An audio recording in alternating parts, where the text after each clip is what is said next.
Hello friends, जय जगन्नाथ। आपण मैंने देखिपे ये चपा को गेस करी जदि कही पार्छन तो ठीक कथा, ना मु कही दउछि एटा हला लाउ चपा। तो समस्ते लाउ तरकारी खाई किंतु आज मु चलतु ये लाउ चपा को यूज करी गोटे नुआ रेसिपी आपण समस्त नहीं आछि। लाउ रे vitamin B, vitamin C, iron, calcium भरपूर मात्रा थाए, जहाँकि खाइले आमर यही विटामिन गुड़ार अभाव हेनी शरीर में। तो लाउ को प्रत्येक दिन आपण डिनर रे किंबा लंच रे इंक्लूड करेंगे। तो देखिपे मु लाउ चपा को एमतीका छोट छोट काटी नहीं मु पनिकी काटुची, आपण चाहिए छुरी रे भी काटी परिबे।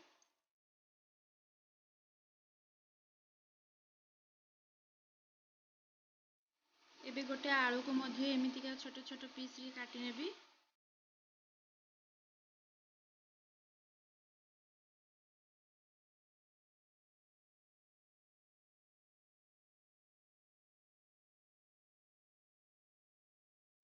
तेल गरम होला परे मु एथिरे किछि गोटा जीरा, गोटा सुखिला लंका देई भल भाव भाजी नेली।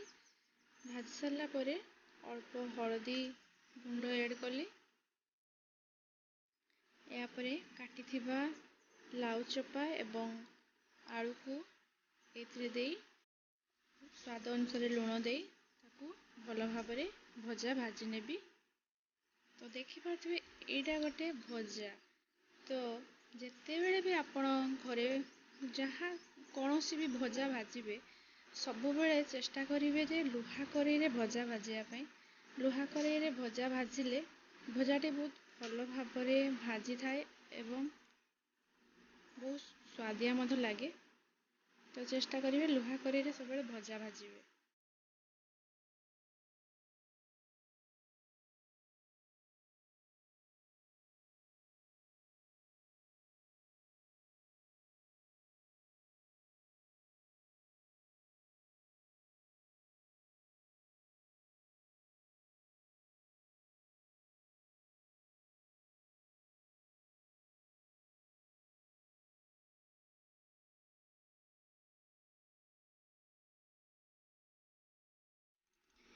कहीं मोर ये रेसिपी देखिए निहाती भाव में हसबे कौन पाइना जे आम लाउ खाइले चपा को भी कौन खाइबू।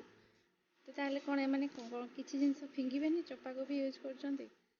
तो देखो जेहेतु आम लेडीज सब नुआ नुआ किसी जुगाड़ करिया। तो आपण थोड़े घरे बनईकी खातु, देले जानीपारे तार टेस्ट केमतीका कौन पाई मुई लाउ चपा को यूज करके आपण पाखु ये रेसिपी नुआ नहीं आसी। पूरा लो फ्लेम रे ताकू भल भाव धीरे धीरे भाजिबे।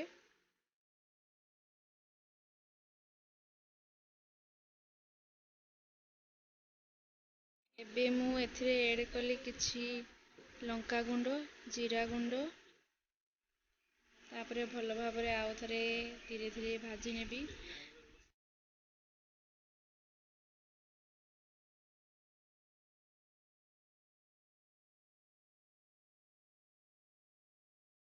यही टेस्टी रेसिपीटी मते मोर बड़ माई शिखैथिले।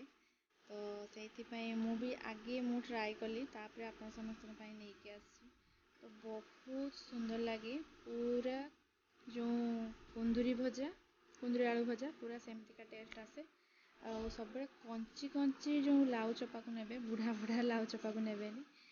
तो देखि पार्थिबे मोर भजाटी पूरा भाजी गलानी।